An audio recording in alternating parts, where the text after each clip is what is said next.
nghệ thuật lễ hội du lịch biển Sầm Sơn năm 2018 với chủ đề khát vọng thành phố trẻ xin được khép lại tại đây. Thay mặt ban tổ chức, chúng tôi xin được chân thành cảm ơn các cơ quan thông tấn báo chí, đài phát thanh và truyền hình Thanh Hóa, các nhà tài trợ, công ty cổ phần tập đoàn FLC, tổng công ty cổ phần viên diệu nước giải khát Hà Nội Habeco, tổng công ty bất động sản Đông Á, công ty cổ phần xây dựng và thương mại Đại Long Group, các diễn viên, nghệ sĩ, hoa hậu, người đẹp và đặc biệt là đông đảo khán giả tại Thanh Hóa, thành phố Sầm Sơn và du khách trong nước quốc tế đã nhiệt tình tham gia và tạo nên không khí tưng bừng náo nhiệt của ngày hôm nay. Chúng tôi hy vọng rằng chương trình đã mang đến quý vị những phút giây hấp dẫn và phấn khởi cùng với một cái nhìn tổng thể về sự đổi mới và phát triển của du lịch thành phố Sầm Sơn hôm nay. Để quý vị thêm tin yêu và gắn bó với mảnh đất thân yêu này và xin chúc cho một mùa du lịch biển Sầm Sơn 2018 thành công rực rỡ. Sầm Sơn thực sự là điểm đến hấp dẫn, thân thiện và góp phần tạo tiền đề cho ngành du lịch của thành phố nói riêng và tỉnh Thanh Hóa nói chung ngày càng phát triển, cùng cả nước xây dựng kinh tế du lịch trở thành ngành kinh tế mũi nhọn. Xin cảm ơn và xin chúc quý vị có những trải nghiệm du lịch ấn tượng, khó quên tại thành phố biển xinh đẹp Sầm Sơn.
trên sóng biển xa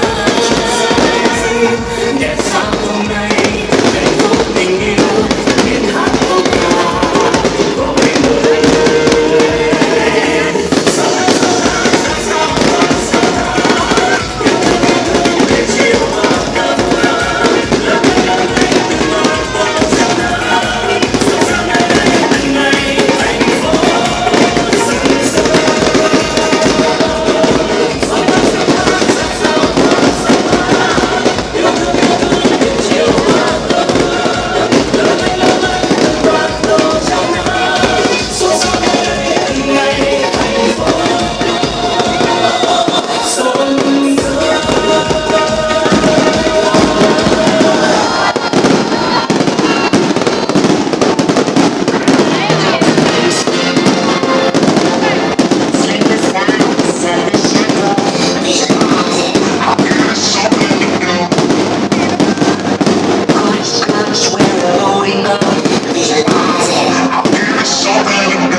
Ready,